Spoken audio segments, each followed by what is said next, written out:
Hello বন্ধুরা, আশা করছি সবাই তোমরা ভালো আছো।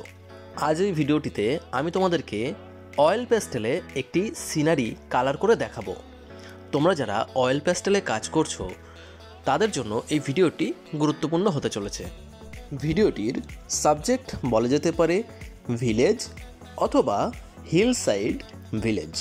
যে কোনো সাবজেক্টে যদি হিউম্যান ফিগার করছো তাহলে অবশ্যই মনে রাখবে হিউম্যান ফিগার আঁকার সময় মাথা এবং পা এই দুটি যেন সমান বা একই লেভেলে থাকে। এখানে যেমন দেখতে পাচ্ছ মাথার ঠিক নিচে এখানে কিন্তু পা হয়েছে। অনেকে তোমরা কি করো, ছবি আঁকার সময় মাথা একদিকে বেঁকে যাচ্ছে এবং পা অন্যদিকে চলে যাচ্ছে, এবং যার ফলে ছবিটি বা ওই হিউম্যান ফিগারটি কিন্তু কিছুটা বাঁকা মনে হয়, যার ফলে দূর থেকে দেখে মনে হয় যেন ওই হিউম্যান ফিগারটি কোথাও পড়ে যাচ্ছে। এই কারণে ছবি আঁকার সময় তোমরা অবশ্যই হিউম্যান ফিগারের মাথা এবং তার যে পা এইটি যেন একই সরলরেখায় থাকে এই বিষয়টিকে কিন্তু অবশ্যই মাথায় রাখবে। এবং যে কোনো সাবজেক্ট আঁকার সময় অবশ্যই মনে করে সাবজেক্টের যে পরিপ্রেক্ষিত বা পার্সপেক্টিভ এই বিষয়টিকে অবশ্যই গুরুত্ব দেবে। কারণ পার্সপেক্টিভ না করে তুমি যদি ছবি আঁকো তাহলে কিন্তু তোমার ছবি গ্রামার অনুযায়ী ভুল হবে। যেমন এখানে আমি সামনে মানুষটি করেছি, তাহলে মানুষটি তুলনামূলক কিন্তু তোমাকে অনেক বড় দেখাতে হবে, এবং যত আমি পেছনের বস্তু দেখাতে চাইছি সেই বস্তুগুলি দেখো আস্তে আস্তে অনেক ছোট হয়ে গেছে। বাড়িগুলি অনেক দূরে আছে বলেই বাড়িগুলিকে কিন্তু আমি ছোট এঁকেছি। একই রকমভাবে এখানে যে রাস্তা করা হয়েছে সেই রাস্তার ক্ষেত্রেও দেখো একই বিষয় কিন্তু লক্ষ্য করা হয়েছে। যত দূরে চলে গেছে তত দেখো আস্তে আস্তে ছোট হয়ে গেছে বা সরু হয়ে গেছে, এবং কাছে কিন্তু দেখো যথেষ্ট বড় করা হয়েছে। এভাবেই তোমাদেরকে যে কোনো কম্পোজিশন বা সাবজেক্ট করতে হবে। তো আমাদের ছবি কমপ্লিট হয়ে গেছে, এবার আমরা কালার করব।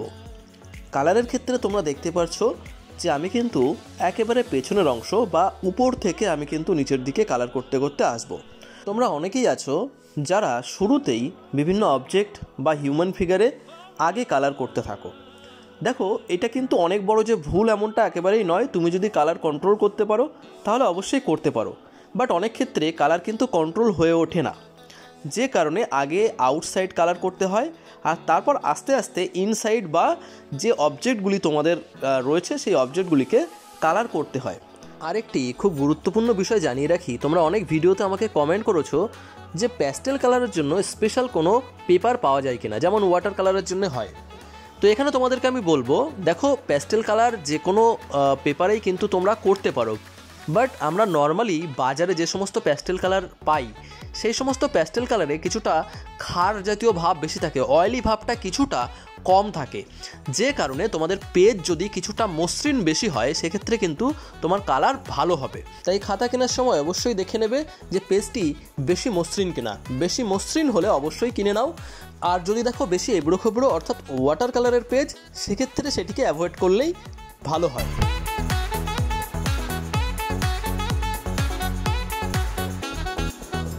কালার করার সময় আরেকটি বিষয় খুবই গুরুত্বপূর্ণ, যেটি হচ্ছে যে আলো ছায়া। তোমরা যখন ছবি করছো সেখানে ওয়াটার কালার হোক বা প্যাস্টেল কালার হোক, আলো ছায়া কিন্তু খুব গুরুত্বপূর্ণ। এখানে খেয়াল রাখতে হবে যে আলো কোন দিক থেকে পড়ছে।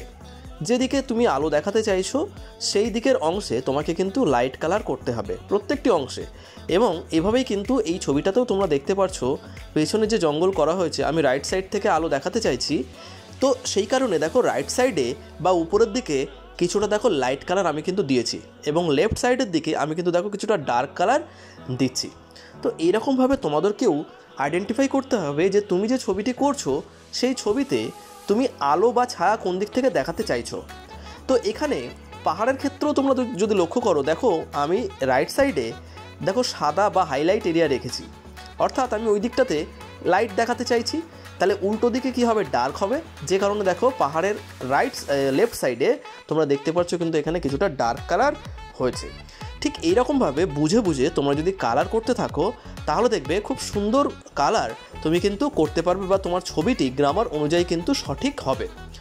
মাথায় রাখবে, ছবি তুমি যদি আঁকতে ভুল করো তাতেও কিন্তু কোনো সমস্যা নেই, ছবি আঁকাতে ভুল হবে, প্রত্যেকেরই কিন্তু ভুল হয়, বাট যদি ছবি গ্রামার অনুযায়ী ভুল হয়ে যায় তাহলে কিন্তু ছবিটি পুরোপুরি ভুল হয়ে যাবে।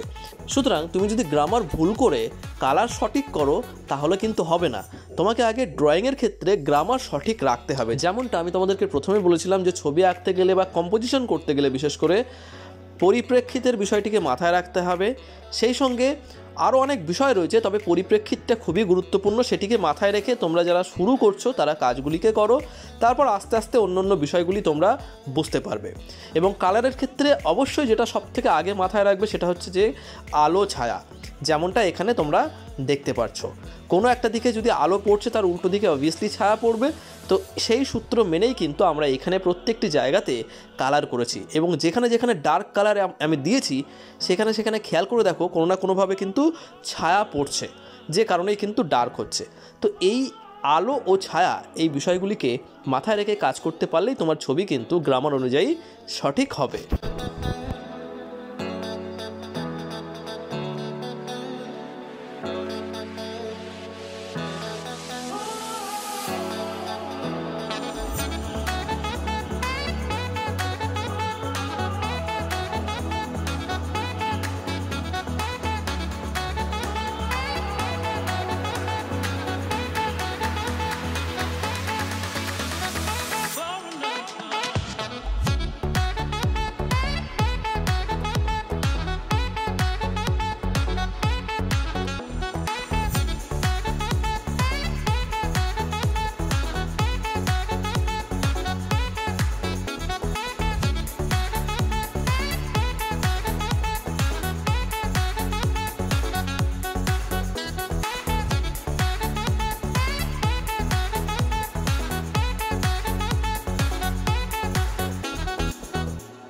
তো আশা করছি তোমরা নিশ্চয়ই বুঝতে পেরেছো যে আমি কিন্তু দেখো হিউম্যান ফিগারটিকে রেখে দিয়েছি, এবং হিউম্যান ফিগারটিকে কিন্তু একেবারে শেষে আমি কালার করব। আউটসাইড টোটালি কিন্তু আমরা প্রায় কমপ্লিট করে ফেলেছি। লাস্ট পজিশনে আমরা হিউম্যান ফিগারটিকে ধরবো। তো তোমরা হিউম্যান ফিগারের কালারটিকেও কিন্তু অবশ্যই দেখে নিও। তো আশা করছি তোমাদের ভিডিওটি ভালো লেগেছে। যদি এতদূর পর্যন্ত ভিডিওটি দেখে থাকো, যদি ভালো লেগে থাকে তাহলে অবশ্যই চ্যানেলটি সাবস্ক্রাইব করে নিও, আর সেই সঙ্গে কমেন্টের মাধ্যমে তোমার মতামত অবশ্যই জানিও। তো দেখতে থাকো, দেখা হচ্ছে তোমাদের সঙ্গে পরবর্তী ভিডিওতে। ততক্ষণের জন্য সবাই তোমরা ভালো থেকো, সুস্থ থেকো, আর নিজের খেয়াল রেখো। বাই।